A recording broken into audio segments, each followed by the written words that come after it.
kita bertemu kembali nih dalam Sudirman Podcast pada hari ini. Karena hari ini tanggal 12 Mei itu diperingati sebagai Hari Perawat Internasional. Dan pada kesempatan pagi hari ini seperti biasa, saya sebagai host Agustina akan menemani perbincangan kita membahas mengenai tentang profesi perawat. Dan tentunya sudah hadir bersama saya menemani ada host yang akan menemani saya. Di sini ada Ibu Dwi Lucy. Selamat pagi Ibu. Selamat pagi Besti Sudirman Podcast. Saya juga akan menemani narasumber selama sekitar 45 menit ke depan. Pada hari ini ya Mbak? Betul sekali. Hari Kamis tanggal 12 Mei tahun 2022. Betul sekali. Dan Ibu Lucy di sini nih sudah bergabung juga bersama dengan kita semua dalam Sudirman Podcast. Narasumber kita ini yang sudah sangat ganteng sekali, waduh, yang sudah biasa. Betul. Ini Bapak ini sudah sangat malang melintang ya Bu ya di dunia per-podcastan dan di dunia RSUD Sudirman. Belum merupakan kasih keperawatan RSUD Dr. Sudirman Kebumen. Selamat pagi Bapak. Assalamualaikum warahmatullahi wabarakatuh. Iya, beliau merupakan Nurse Sartono Susilo, Eskep Magister Manajemen. Gimana kabarnya pagi hari ini Pak? Sehat, alhamdulillah. Alhamdulillah. Luar biasa. Sangat luar biasa. Semangat selalu ya harusnya Pak Sabto. Betul. Dan pada kesempatan pagi hari ini seperti sudah saya sampaikan tadi, merupakan Hari Perawat Internasional yang diperingati setiap tanggal 12 Mei. Dan momentum peringatan ini tentunya sebagai pengingat bahwa kontribusi dan jasa para perawat bagi kesehatan masyarakat di seluruh dunia. Begitu betul Ibu, bagaimanakah betul temanya? Iya. Dan sejarahnya? Mbak Tina, Mbak Tina tahu nggak kenapa sih diperingati di tanggal 12 Mei? Iya, kenapa? Mungkin sahabat saya di sini juga bertanya-tanya Bu, kenapa sih harus tanggal 12 Mei? Oh ya, yang perlu Anda ketahui Besti RSUD Dr. Sudirman Kebumen, setiap tanggal 12 Mei diperingati sebagai Hari Perawat Internasional ya, bukan nasional. Internasional. Karena apa? Pada tanggal itu, tanggal 12 Mei, lahir seorang tokoh perawat namanya Florence Nightingale. Dan Florence Nightingale itu lahir di tahun 1820. Berarti udah lama banget ya. Dan beliau itu malang melintang di dunia keperawatan. Beliau itu merawat orang-orang yang sakit di saat ada perang. Dulu perang ya, namanya perang Krim ya? Perang Krim. Iya, perang Krim. Wah, Krim seperti yang roti-roti itu ya, Krim ya. Oh, itu Krim Ibu. Ya. Itu berarti bertempat di mana Pak? Di Istanbul ya? Itu di Eropa Timur tepat. Oh, di Eropa Timur. Iya, sudah dijadikan juga sama. Itu sejarahnya seperti itu. Seperti Dan itu. sejarahnya temanya itu tiap tahun berganti Mbak. Dan untuk tema pada tahun ini apa Ibu? Tema tahun ini itu apa ya? Apa Pak Sabto? Lupa malah. Bercanda ya Sabto. Nah, sebenarnya lupa kayaknya beliau ini pura-pura lupa. Iya, seperti betul lagi. sekali. Beliau lagi ngetes kita kayaknya deh. Iya. Iya. Iya, disebutkan aja Mbak Tina. Dan untuk temanya adalah A Voice to Lead, invest in nursing and respect right to secure global health. Waduh, ini artinya adalah suara untuk memimpin, berinvestasi dalam keperawatan, dan hormati hak untuk mengamankan kesehatan global. Ini maksudnya bagaimana? Mungkin Pak Sabto bisa menjelaskan? Ya, peran perawat di era global ini diharapkan mampu menduduki posisi-posisi leader atau pengambil kebijakan-kebijakan di seluruh sektor, sehingga termasuk kebijakan dalam bidang kesehatan. Di situ ada perawat yang mewakili saat pengambilan kebijakan pelayanan kesehatan, baik secara global, nasional, misalnya di negara Indonesia sampai di daerah, semuanya di situ ada tokoh-tokoh perawat yang harus mewakili, sehingga saat pengambilan kebijakan pelayanan kesehatan atau bidang kesehatan itu terwakili oleh profesi perawat, maka peran perawat dalam pembentukan atau membangun kesehatan secara global itu nyata. Intinya seperti itu. Jadi berperan lebih banyak. Intinya itu. Berarti sudah terorganisir dengan baik ya Pak? Iya. Keperawatan itu. Yang baik di WHO, misalnya Organisasi Kesehatan Dunia, gitu. Kalau di negara kita di Indonesia dengan sistem legislatifnya, beberapa tokoh perawat juga sudah ada yang bisa menduduki posisi-posisi tersebut. Kemudian di jajaran eksekutifnya, ya, selain di legislatif juga di Kementerian Kesehatan juga ada perwakilan perawat yang menduduki posisi di pengambilan kebijakan. Jadi ada dirjen keperawatan seperti itu. Apalagi di daerah tentunya itu banyak sekali teman-teman perawat yang bisa mewakili masyarakat menjadi anggota legislatif. Tentunya akan sangat mewarnai pengambilan kebijakan pelayanan kesehatan di daerah di seluruh Indonesia, tentunya seperti itu. Itu juga berbicara tentang regulasi Pak, itu undang-undang keperawatan juga sudah ada ya, udah bisa. Oke, kalau mau bicara pengembangan regulasi dalam profesi perawatan, itu diawali memang di tahun 2009 melalui Undang-Undang Kesehatan Nomor 36, itu lahir ya di tahun 2009. Terus muncul lagi ke lembaga atau institusi pelayanan kesehatan yang lebih umum lagi di masyarakat, ada tersebar di seluruh Indonesia, adalah Undang-Undang Rumah Sakit nomor 44, itu juga tahun 2009. Di situ sudah mengatur sebetulnya bahwa profesi perawat itu adalah profesi yang setara dengan tenaga kesehatan yang lain, termasuk dokter yang sudah memang berkembang lebih awal. Di situ jelas sekali kesetaraan profesi perawat dengan profesi kesehatan lain, termasuk dokter, itu di undang-undang tersebut, baik di Undang-Undang Kesehatan maupun di Undang-Undang Rumah Sakit, bahwa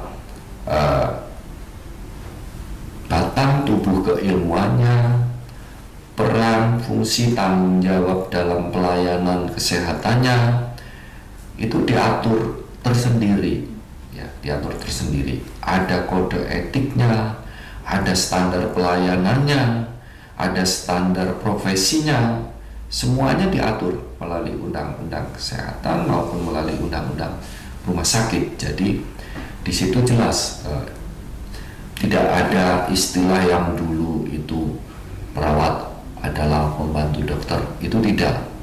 Mungkin di era-era tahun 80, 90 atau bahkan sebelumnya pendapat itu bisa dibenarkan, ya, bisa dibenarkan. Tapi setelah lahir Undang-Undang Rumah Sakit, Undang-Undang Keperawatan bahkan lahir menyusul di tahun 2014 melalui Undang-Undang 38 nomor 38, itu jelas sekali tegas mengatur bahwa profesi perawat di Indonesia adalah profesi atau tenaga kesehatan secara mandiri, yang bisa mandiri, gitu. Intinya seperti itu. Berarti bukan pembantu dokter. Bukan pembantu dokter. Bukan pembantu tenaga kesehatan yang lain, bukan perawat itu. Itu harusnya ditulis hitam bahwa sekali. perawat bukan pembantu dokter, biar masyarakat tahu gitu. Tahu. Nah, Kalau toh ada hubungan kolaborasi adalah hubungan profesional, ya. Setara, tidak atasan atau bawahan, ya. mitra gitu ya Pak. Mitra, ya, lebih Kipas Mitra hubungannya juga hubungan horizontal ya, bukan vertikal. Seperti itu. Baik, Bu, ini kan kalau Pak Sabto di sini kan sebagai kasih keperawatan ya Bu ya. Mungkin Pak Sabto bisa menjelaskan gambaran perawat di RSUD Dr. Sudirman sendiri itu seperti apa Pak? Oh iya, udah berapa tahun Pak di Oke. ini keperawatan? Sebetulnya amanah saya sebagai Kepala Seksi Keperawatan di RSUD Dr. Sudirman Kebumen itu belum lama, ya, tahun 2017 ya, saya diamanai di situ. Tapi sebelumnya sebetulnya saya adalah ASN yang mulai berkarir di RSUD Dr. Sudirman Kebumen sejak tahun 1995. Wow. Ya, Berapa berapa tahun itu berarti sampai sekarang? ya. Ya. Berapa tahun Bu itu? 1992. 26 tahun. ya, 27 tahun. 27 jalan. Iya, 27 tahun. Saya memulai karir sebagai perawat di sini sebagai CPNS Calon Pegawai Negeri tahun 95 bulan Oktober, saya tahu persis di situ. Tahun 1997 baru saya menjadi PNS penuh itu. Saya berkarir memberikan pelayanan sebagai perawat di Bangsal ya. Kemudian tahun 99 saya diberi kepercayaan menjadi kepala ruang, waktu itu kepala ruang penyakit dalam ya. Saya setar memang pendidikan perawat saya D3 waktu itu. 95 saya sebagai perawat dengan latar belakang pendidikan D3 keperawatan saja baru 10 orang waktu itu. Pada saat itu ya? Pada saat itu. Sedikit sekali berarti. Sedikit sekali. Saat itu mayoritas teman-teman perawat adalah pekarya kesehatan. Istilahnya PKC. Tapi bukan SPKB ya? Bukan, mereka ada yang dari STM, dari SMP, dari SEMEA, ya waktu itu gitu ya. Dengan background mendapatkan pelatihan pendidikan pelayanan kesehatan hanya 6 bulan. Ya, 6 bulan.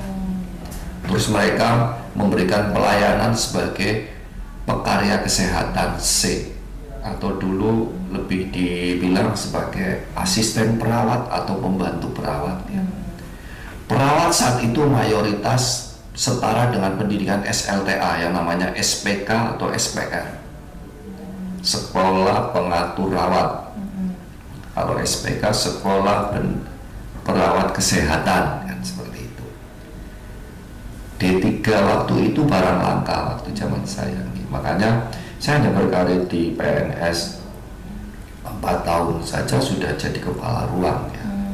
Betapa beratnya membangun tata kelola klinik yang baik dalam pelayanan perawatan saat itu tahun 99, sehingga karena saya merasa ketidakmampuan saya membangun tata kelola klinik yang baik khususnya dalam pelayanan keperawatan, saya mencoba mencari terobosan bisa seleksi tugas belajar. Alhamdulillah tahun 2022 saya baru bisa diberi kesempatan oleh pemerintah melalui Kementerian Kesehatan melanjutkan pendidikan ke S1 keperawatan dan profesi. Gitu. Berarti Bapak dari bawah juga ya? Ya, 2002 sampai 2006. Ibu Florence Nightingale berarti. Ya. Hanya saya memberikan pelayanan di rumah sakit. Kalau Florence memberikan pelayanan di lapangan, di medan perang ya kepada korban-korban perang dan pengungsi perang waktu itu, ya. Beda sekali ya. Oh, iya. Nah itu mungkin gambaran perawat pada saat itu ya Pak ya. Ya. Kalau yang sekarang bagaimana Pak di RSUD Sudirman sendiri? Sekarang dari tahun 95 saya memulai karir sebagai perawat. Sekarang sudah 2022. Itu sangat luar biasa sekali, sangat luar biasa sekali. Titik tolak pengembangan pelayanan keperawatan memang diawali dari lahirnya law enforcement, ya, kepastian hukum yang jelas tentang profesi perawat itu sendiri, yaitu tadi yang saya sebutkan, Undang-Undang Perawat nomor 38 tahun 2014. Begitu lahir Undang-Undang Perawat itu jelas mengatur tentang profesi perawat, standar profesinya, standar kode etiknya, standar pelayanannya, di situ diatur semua, sampai standar pendidikan tenaga perawatnya, semuanya diatur dalam undang-undang itu. Dan lahir beberapa petunjuk teknis tindak lanjut dari Undang-Undang Nomor 38 2014 itu yang tentang perawatan, banyak sekali sampai sekarang, ya. Contoh lahir Peraturan Menteri Kesehatan Nomor 49, ya, itu, tentang jabatan fungsional perawat. Peraturan Menteri Kesehatan Nomor 40 2017 tentang jenjang karir profesi perawat, baik di klinis maupun di komunitas, itu mengatur lebih tegas lagi. Peraturan Menteri Kesehatan Nomor 10 tahun 2015 tentang standar keperawatan khusus.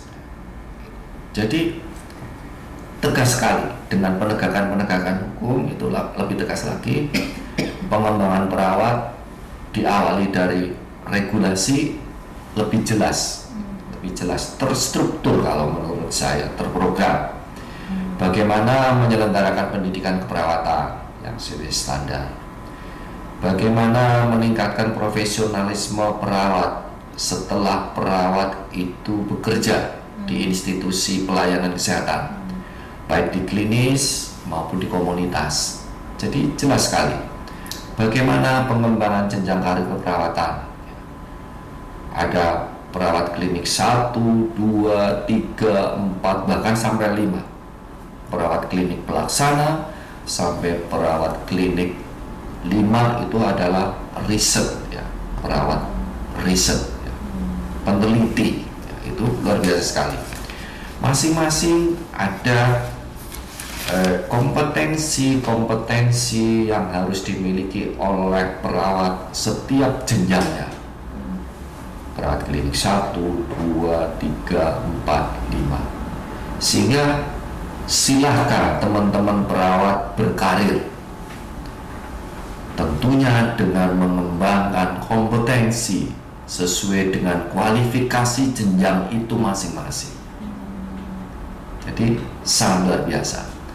Di RSUD, ya, di RSUD Kebumen sendiri pun sekarang sudah mulai banyak perawat yang pendidikannya sudah magister S2. Saya berharap ke depan, mungkin setelah saya purna atau sebelum saya purna, biar saya bisa melihat teman-teman berkembang lebih jauh, ada perawat S2 spesialis, ada perawat doktoral, itu luar biasa, ya, nanti pengembangan pelayanan perawatannya seperti itu. Oh, iya. Bapak sebagai seorang pemimpin, ya, di sini sebagai kasih keperawatan itu sudah menelurkan berapa pemimpin, Pak? Soalnya kesuksesan seorang pemimpin itu harus punya anak yang dijadikan pemimpin juga, seperti itu, Bapak. Saat ini saya sudah banyak, bukan banyak, ya, kalau banyak nanti mungkin dikira merasa sudah berhasil. Tidak, karena yang namanya dalam keperawatan itu ada yang namanya pendidikan berjenjang dan berkelanjutan. Jadi tidak henti sebetulnya, ya. Termasuk pengembangan mutu pelayanan keperawatan pun adalah continuous improvement, ya, dalam manajemen seperti itu, sehingga tidak ada hentinya, ya. Selama saya diberi kesempatan untuk mengkoordinir teman-teman perawat di RSUD Dr. Sudirman Kebumen, saya sudah mulai bisa mengajak teman-teman menata lebih baik. Misalnya teman-teman kepala ruang, saya beri kesempatan teman-teman yang sudah jenjang pendidikan nurse, paling tidak nurse generalis, ya, sudah S1, sudah merata, saya kembangkan teman-teman ketua tim keperawatan di setiap unit di pelayanan keperawatan, di bangsal keperawatan, juga nurse yang tadinya mayoritas D3 ya, seperti itu. Kemudian saya beri kesempatan setelah banyak sekali yang studi lanjut, saya beri kesempatan lagi, saya ajak teman-teman, saya usulkan ke pimpinan rumah sakit untuk menduduki posisi-posisi yang menurut kami kualifikasinya perawat bisa masuk ya. Misalnya saja manajer pelayanan pasien. Beberapa teman manajer pelayanan pasien juga diduduki oleh teman-teman perawat yang sudah mengenyam pendidikan nurse, bahkan sudah ke tingkat magister PS2. Teman-teman di IPCN ya, perawat pengendali infeksi ya, itu juga sudah mayoritas berpendidikan nurse, bahkan juga sudah ada yang magister seperti itu. Beberapa lagi, misalnya beberapa kepala unit yang menurut kami kualifikasinya pas diduduki oleh seorang perawat, seperti unit promosi kesehatan rumah sakit. Saya juga beri kesempatan untuk teman yang perawat yang menurut kami memiliki potensi mengembangkan karir di luar profesi keperawatan, apa salahnya? Menurut kami itu yang sudah kami upayakan, dan saya dorong terus teman-teman. Setiap ada yang mau izin belajar, seleksi tugas belajar, kami dampingi, kami advokasi ke pimpinan, bahkan mungkin sampai ke tingkat badan kepegawaian daerah untuk mendapatkan izin, biar teman-teman termotivasi untuk studi lanjut ya. Mungkin itu upaya-upaya kami ya. Mbak Tina, berarti tidak perlu ragu ya tentang perawat di Rumah Sakit Umum Dr. Sudirman. Betul, dan ternyata perawat itu bisa berkarir di luar profesi perawat ya Pak ya. Bisa. Menarik sekali. Ya. Seperti teman saya host ini, beliau itu merupakan kepala unit instalasi kepala PKRS, beliau juga seorang perawat ya. dan berprofesi di luar perawat. Plus kualifikasi pendidikan fungsional promosi kesehatan. Dan Pak, mungkin untuk teman-teman perawat di RSUD Sudirman, apa sih Pak mungkin ada yang bisa tips ataupun yang bisa dipersiapkan untuk teman-teman mungkin yang ingin berkarir di luar profesi perawat? Ya, sebetulnya batang tubuh keilmuan keperawatan itu mendidik seorang perawat mudah beradaptasi, mudah mengembangkan kemampuan komunikasinya. Jadi memang itu batang tubuh keilmuan perawat. Beberapa profesi kesehatan lain, termasuk dokter, terus kemudian di standar nasional akreditasi rumah sakit yang lahir 2018 oleh Komisi Akreditasi Rumah Sakit, juga di situ menyebutkan bahwa interkolaborator namanya. Interkolaborator itu di sebuah tatanan pelayanan klinik diperlukan satu profesi yang bisa menjadi kolaborator atau dirijen pelayanan ya, menghubungkan pelayanan itu agar berkesinambungan. Paling pas adalah perawat.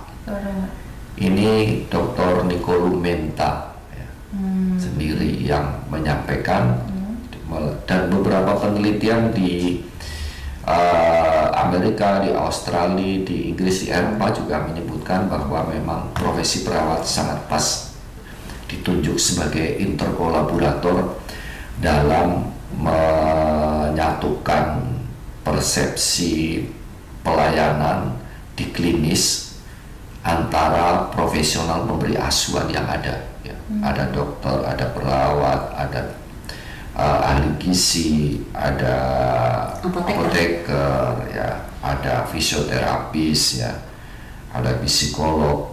Itu paling pas memang perawat yang menjadi interkolaborator ya. Ya, kembali lagi ke pertanyaan awal, tipsnya apa agar perawat bisa optimal pengembangan karirnya, bahkan bisa berkarir di luar pelayanan keperawatan itu sendiri adalah memang di perawat mengenal triangle ya, apa istilahnya segitiga pengembangan profesi. Yang paling bawah itu attitude, ya. Sikap yang baik, ya. Hati yang baik ya istilahnya ini, motivasi yang baik, semangat yang baik, positif thinking, ini attitude di sini. Perawat ada kode etik di situ, kode etik perawat diperbaiki. Lah yang sisi dua yang menuju ke paling puncak itu ada knowledge dan skill. Kalau mau dikembangkan, attitude dulu diperbaiki, kembangkan knowledge dan skill. Insya Allah perawat akan mampu mencapai jenjang karir yang optimal selama berkarir sebagai perawat. Ya, intinya seperti itu. Dan di situ diperlukan ya, mungkin sebagai kesimpulan ya, closing statement dari kami. Di era global juga perawat satu untuk mengembangkan karir cari referensi ya, yang saat itu update, termasuk regulasi yang sedang diberlakukan oleh pemerintahan waktu itu ya, sama global di PBB itu WHO. Setelah itu punya tekad, setelah belajar regulasi punya tekad itu semangat ya, semangat. Setelah punya referensi, punya tekad atau semangat, punya komitmen biar tidak mudah ngokro, putus asa ya, atau tidak mudah stres ya, biar tahan banting, punya komitmen.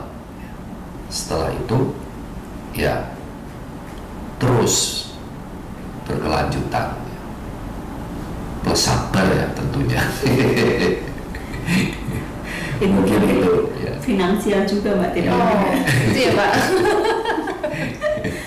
Harus Dan punya macam-macam gitu. Ini mungkin kan sahabat saya di sini mungkin ada yang baru lulus gitu ya Pak ya, dan bertanya-tanya mungkin ingin memasuki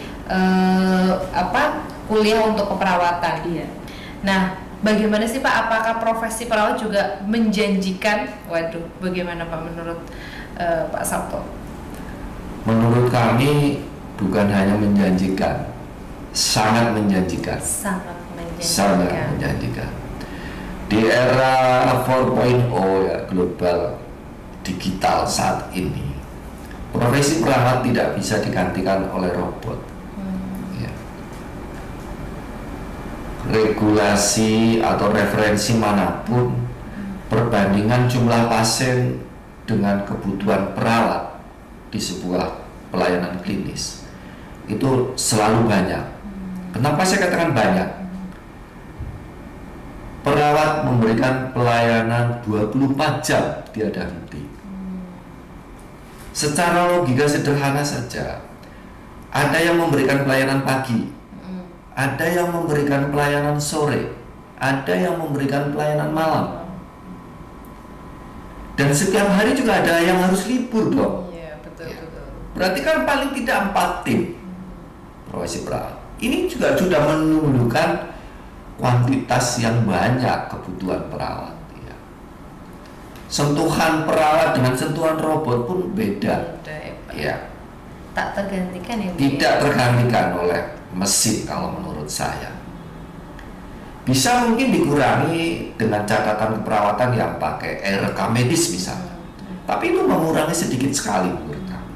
Ya, mengurangi sedikit sekali. Perawat tetap butuh banyak menurut saya. Makanya tidak hanya menjanjikan, menurut kami sangat menjanjikan. Sangat menjanjikan profesi perawat. Ya. Jadi tidak usah takut kalau berkarir di perawat. Kalau sudah memilih jadi perawat, ingin jadi perawat, lanjutkan. Tapi itu tadi, belajar terus biar tahu regulasi, tahu referensi yang update, punya tekad, punya semangat, punya konsistensi, ya itu punya kesabaran, daya juang, itu pasti ya. Pasti Ya. akan selalu Sahabat sehat sudah tahu sendiri, untuk perawat itu selalu memberikan sentuhan kepada pasien ya, selama 24 jam.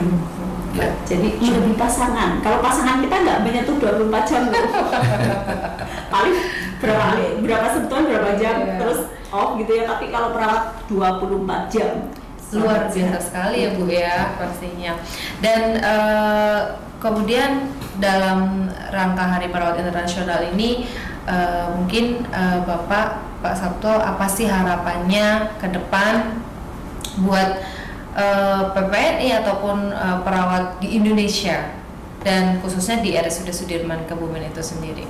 Ya, saya mungkin tidak akan jauh-jauh di tempat kami kerja sajalah di RSUD Dr. Sudirman Kebumen. Kami punya harapan teman-teman perawat yang junior terus semangat mengembangkan karir ya.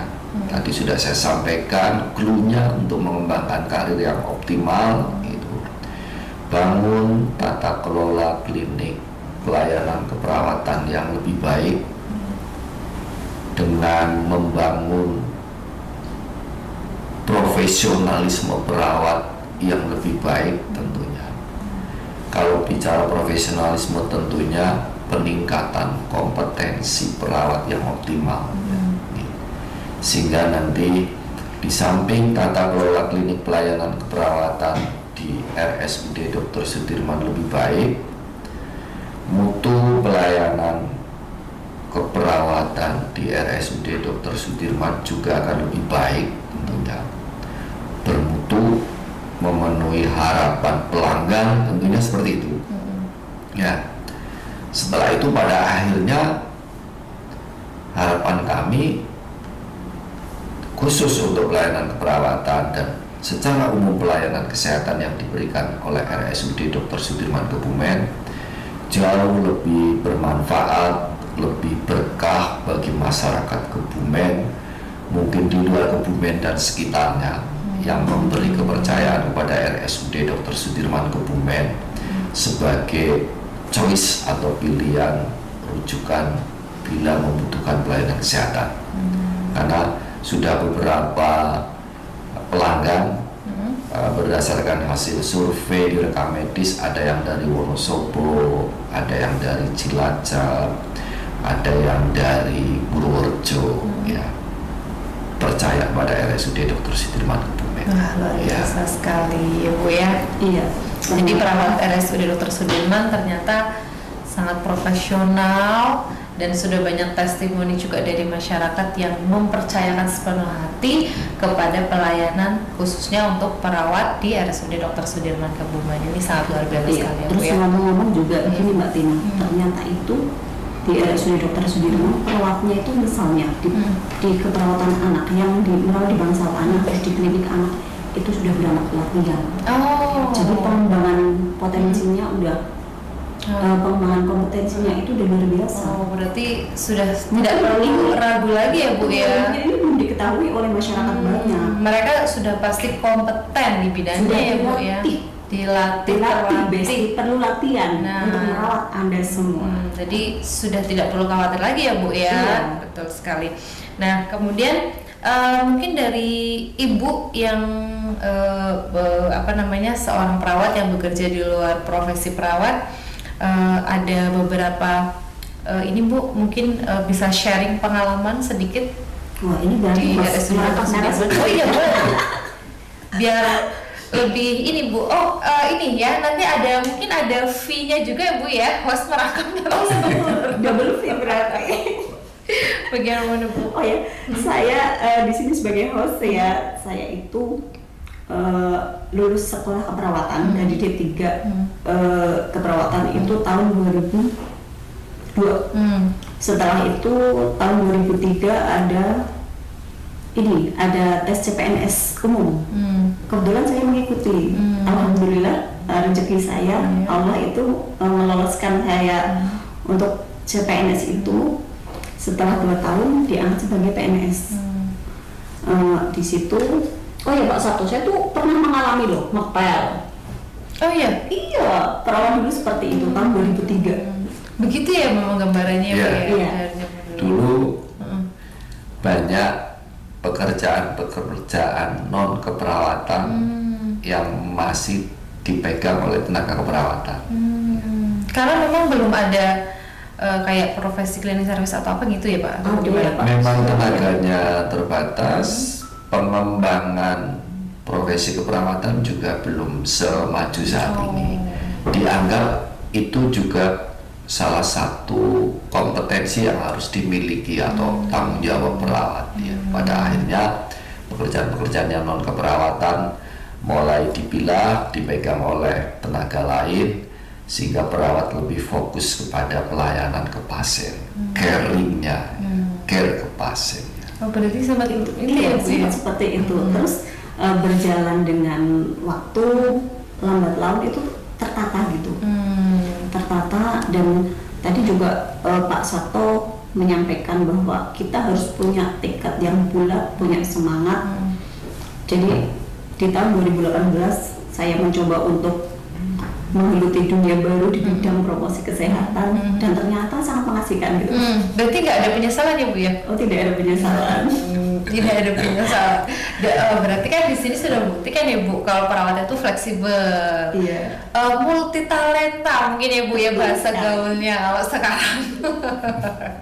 Multi talenta. Oh ya, sahabat sehat RSUD Dr. Sudirman, jangan lupa juga selalu monitor di websitenya RSUD Dr. Sudirman, terus Facebook, terus Instagram, terus juga YouTube, karena apa? Setiap hari ada update tentang layanan dan tentang juga tips kesehatan dan tips menarik lainnya, begitu ya Mbak Tini? Betul sekali, kita selalu update. Jika memang sahabat juga mau bertanya apapun seputar pelayanan kesehatan, kemudian informasi kesehatan, bisa sekali. Admin kita selalu update 24 jam ya Bu ya. Betul sekali.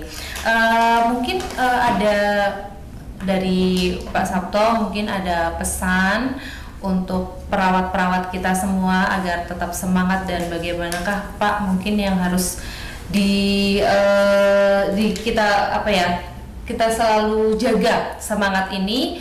Kemudian pesannya apa sih Pak Sabto untuk perawat-perawat RSUD Sudirman Kebumen? Oh ya, sebelum itu Pak, di RSUD Dr. Sudirman itu kita punya tim apa saja sih sebenarnya yang di dalamnya ada teman-teman perawat?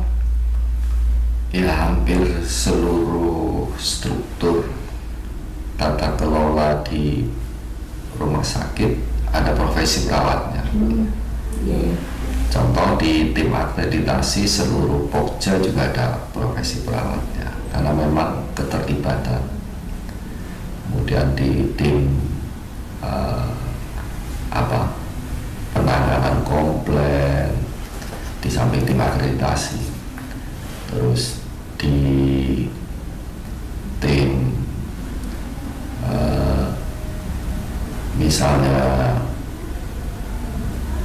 pengendalian infeksi, tentunya di komite PPI sendiri, di komite K3RS, Oh, berarti di banyak perawat di sana ya yang duduk di sana. komite pengembangan mutu pas rumah sakit juga, hampir semuanya ada profesi perawat, karena memang semuanya melibatkan pelayanan. Kalau gini Bapak, kalau di RSUD Dr. Sudirman sendiri profesi perawat itu menduduki mayoritas apa enggak gitu? Kira-kira berapa persen dari SDM-nya rumah sakit gitu Pak? Sumber daya rumah sakit Dr. Sudirman Kebumen keseluruhan 930-an lah, 930. Untuk profesi perawat 350. Berarti Ya, 35% lah, 35%. 35% dari total. Ya. Nah, ini menarik sekali nih Bu, ada yang bertanya nih dari sahabat sehat, apa sih makna dari seragam perawat itu sendiri Bu? Itu kan banyak sekali kan perawat tuh pakai putih-putih. Nah, itu apa sih maknanya Pak? Unik sekali nih pertanyaannya. Berarti seragam putih pakai ini ya? Iya, Kampung. nah itu Iya. melambangkan Ciri apa khas itu Pak? perawat. Hmm. Nah itu sih sebetulnya lebih ke budaya, ya. Budaya. Kalau saat ini lebih modern, seragam perawat itu lebih fashionable lah istilahnya ya, mengikuti perkembangan budaya pakaian juga. Kalau dulu putih-putih kan lebih mencerminkan kebersihan. Jadi kalau kotor sedikit pun kena apa kelihatan. Biar perawat itu terbiasa dengan hidup bersih, hidup sehat seperti itu. Mungkin hanya itu saja sih Berarti ada filosofinya. maknanya Iya. Berarti ini ya. Biar agar semangat terlihat- membersihkan. Oke, berarti agar tetap Semangat bersih gitu ya. membersihkan, membersihkan yang baik-baik kalau saya katakan. Atau menjaga kebersihan seperti itu. Iya. Mbak Tina pernah ingat nggak waktu itu ada ramai di media sosial di berita itu terjadi kekerasan kepada perawat Nah, oleh betul teman pasien. betul. Ingat sekali. Itu gimana itu? Iya, Itu Pak. gimana Pak? Itu masalah aspek legal ya, legal, etis seperti itu. Di kode etik perawat mengatur hubungan perawat dengan pasien, hubungan perawat dengan tenaga kesehatan lain, hubungan perawat dengan masyarakat, itu ada semua. Kalau itu berarti ranahnya adalah hubungan perawat dengan pasien. Selama perawat yang mengalami perilaku kekerasan dari pasien itu tidak melanggar kode etik keperawatan saat berhubungan antara perawat itu sendiri dengan pasien, ya berarti perawat benar kan seperti itu. Oh, iya. Tapi perawat juga manusia ya, seperti itu. Manusia. Ya juga manusia ya. Jadi itu harus dikaji secara aspek legal ya, bukti-buktinya, datanya ya, ada investigasi, biasanya seperti itu ya. Kalau itu menjadi ranah hukum. Berarti untuk keselamatan perawat di saat bekerja itu ada sendiri ya Pak? Ada apa namanya? Ada aturan yang mengatur gitu ya Pak? Ada ya. Ada payung hukumnya istilahnya. Ada. Oh iya. Perlindungan. Makanya kan perawat punya standar profesi, punya standar pelayanan ya, dalam memberikan pelayanan. Standar profesi maksudnya perawat itu punya ijazah ya, lulus, betul-betul lulus gitu, lulus ujian pendidikan perawatan ya. Setelah itu, setelah lulus, perawat harus punya surat tanda registrasi, itu namanya standar profesi. Sebelum punya standar registrasi, Kementerian Kesehatan atau PPNI pusat melalui Sentralnes itu, Majelis Perawat Pusat itu ya, itu memverifikasi ijazahnya betul enggak, sumpah profesinya sudah dilakukan belum, uji kompetensinya sudah lulus atau belum, baru didaftarkan. Oh, organisasi profesi di daerahnya sudah memberikan rekomendasi belum, baru muncul keluar standar registrasi sebagai perawat. Setelah muncul tanda registrasi perawat, perawat baru boleh melamar pekerjaan seperti itu. Jadi ini namanya standar profesi. Setelah melamar pekerjaan, perawat diseleksi di institusi pelayanan kesehatan yang mau menggunakan jasa tenaga itu ya. Setelah diseleksi, lolos, memenuhi syarat, baru masuk kerja. Di tempat kerja dilakukan kredensial. Ini standar profesi dan diatur semuanya oleh regulasi ya. Jadi tidak bisa itu dilewati. Tidak mudah berarti Mbak Tina. Tidak mudah jadi perawat profesional ya. Setelah di kredensial, dia dari kredensial itu akan terevaluasi kompetensinya apa sih perawat itu. Oh, dia kompetensinya ini, dia pasnya kerja di perawat anak, di perawat bedah, di perawat penyakit dalam, atau di unit gawat darurat atau di unit kritis ya. Itu ada ICU. standarisasi Ada sendiri standarnya ya? semua. Ya. Di unit-unit yang level tinggi, perawat harus menaikkan kompetensinya melalui bukti pelatihan dengan sertifikat. Setelah itu diuji kompetensinya, baru diberi kewenangan klinis namanya. Setelah diberi kewenangan klinis oleh pimpinan rumah sakit, baru dia boleh memberikan pelayanan. Itu namanya pelayanan yang legal. Tidak semudah itu ya Bu ya. Mudah Harus untuk berproses. memegang pasien, intinya seperti Banyak sekali yang harus dilewati ya Bu ya. step-step yang harus dilewati. Dan mungkin ada tambahan lagi Bu? Gini Pak Sabto itu kan sudah tadi kan berapa Pak? 27 tahun. 95 ya? 27 tahun. 9 Berarti 27 tahun. untuk mencapai pensiun nggak lama lagi ya Pak? Tidak lama lagi. Oh tidak lama lagi, tidak lama lagi, tapi semangatnya masih luar biasa. Semangatnya masih luar biasa, masih kayak seperti perawat yang baru lulus ya Bu ya? Iya. Baru lulus betul sekali. Tadi belum dijawab Pak untuk apa ya pesan-pesannya untuk para perawat, teman-teman perawat. Nek saya pesan attitude perawat, karena harapan pelanggan di era saat ini sangat besar terhadap mutu pelayanan keperawatan, sehingga attitude menjadi sebuah harga mati bagi perawat yang harus diperbaiki. Sikap, etika, kepatuhan terhadap kode etik harus diperbaiki. Saya pesan itu ada teman-teman perawat. Jadi jangan sampai itu menjadi blunder. Maksudnya pada saat ada komplain atau bahkan tuntutan hukum terhadap ketidakpuasan atas pelayanan yang diberikan oleh perawat terhadap pelanggan, jangan sampai perawat mengalami tuntutan hukum atau jeratan hukum. Saya pesan itu aja sama teman-teman perawat, karena ini eranya adalah era sudah digitalisasi penegakan hukum. Jadi teman-teman perawat tingkatkan kompetensi dengan etika yang tetap humble ya, sederhana itu ya, komunikasi yang santun, yang baik itu penting banget ya saat ini ya. Itu jadi ya mungkin itu harapan kami, kalau banyak perawat yang di klinis atau pemberi pelayanan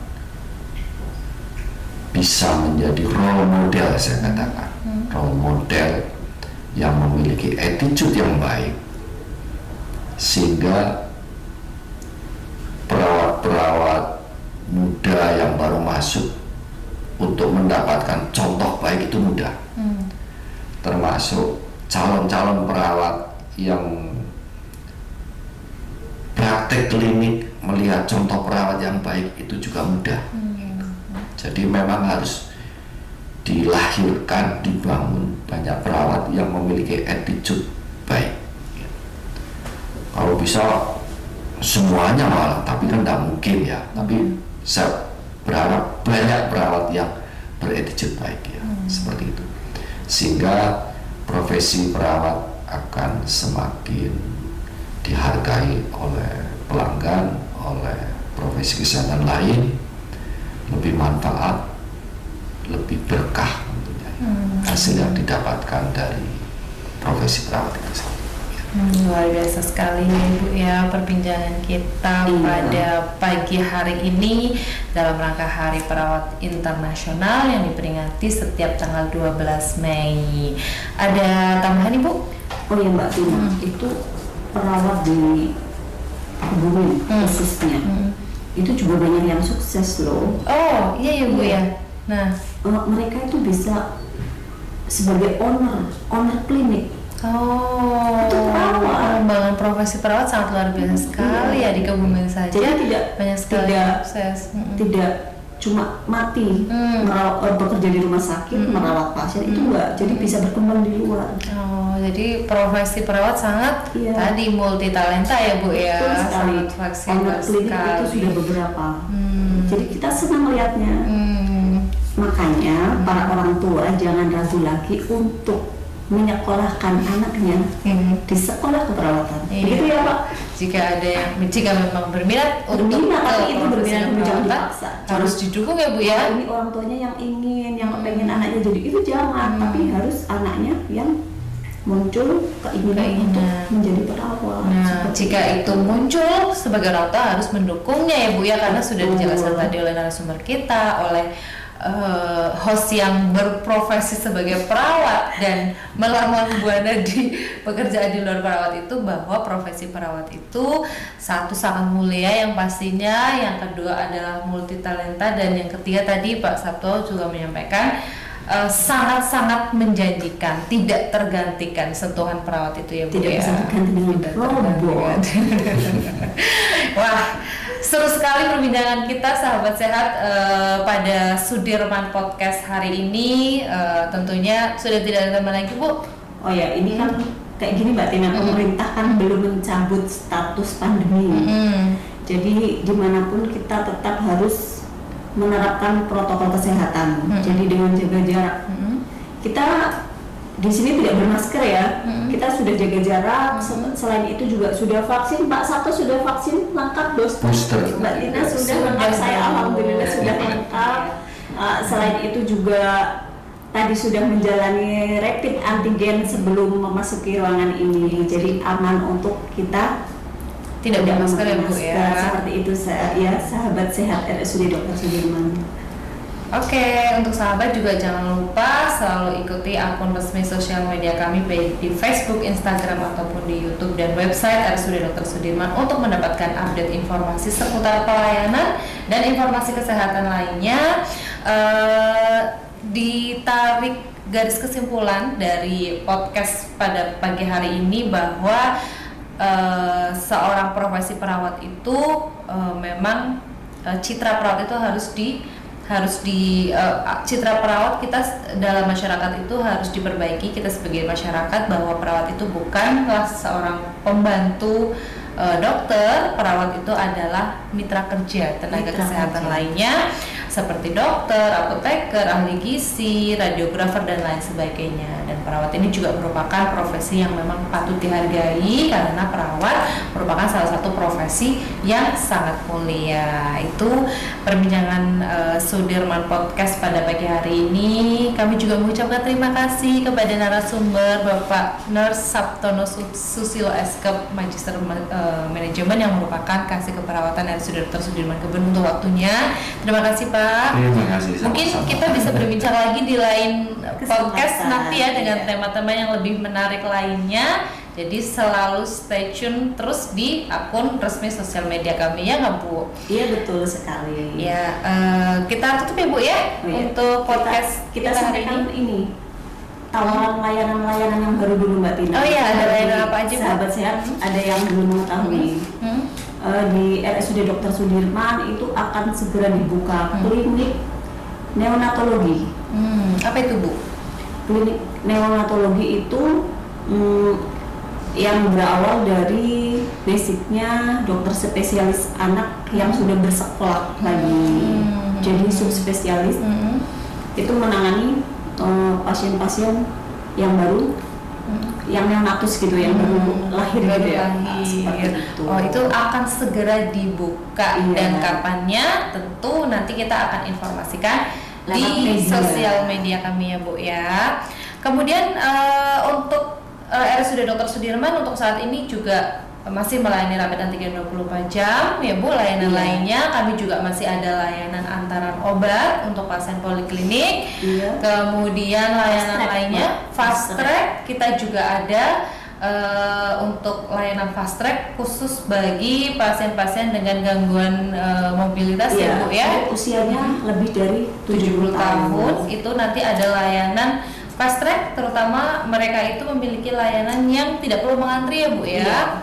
nanti baik di pendaftaran, di kemudian pengambilan obat dan lain sebagainya itu ada itu sendiri ya Bu ya. Iya. Ada Dikasih kartu itu merah, sendiri. Mbak. Betul sekali. Jadi jangan khawatir untuk masyarakat Kebumen dan sekitarnya dan sahabat-sahabat sehat untuk berobat ke RSUD Dr. Sudirman Kebumen. Tentunya pelayanan RSUD itu akan terus berkembang ya Bu ya. Iya. Kami juga terus meningkatkan pelayanan untuk masyarakat semua, dan untuk teman-teman yang mau memberikan kritik saran dan masukan kami juga terbuka, baik bisa mengirimkan di nomor yang sudah tertera ataupun bisa juga melalui akun resmi sosial media kami. Iya, bisa direct messenger ke Facebook boleh, ke Instagram boleh. Juga bisa telepon langsung juga, silahkan. 24 jam ya Bu ya. Iya. Terima kasih Ibu Lucy sudah menemani saya menjadi host Sama-sama. pada Terima kasih, Kak. Sudirman Podcast, dan yang luar biasa sekali narasumber kita juga terima kasih ini yang sudah sangat sibuk tapi menyempatkan untuk hadir di sini. Ini waduh sangat terhormat sekali kita ya. Terima Bu, kasih, ya. Pak Terima kasih Sabto. banyak sekali Pak Sabto Sama-sama. tentunya. Untuk perawat-perawat di luar sana tetap semangat, semoga profesi perawat menjadi ladang ibadah untuk teman-teman semua. Terima kasih atas perhatiannya dan kita berjumpa kembali dalam podcast yang lebih menarik di lain kesempatan. Kami akhiri, wassalamualaikum warahmatullahi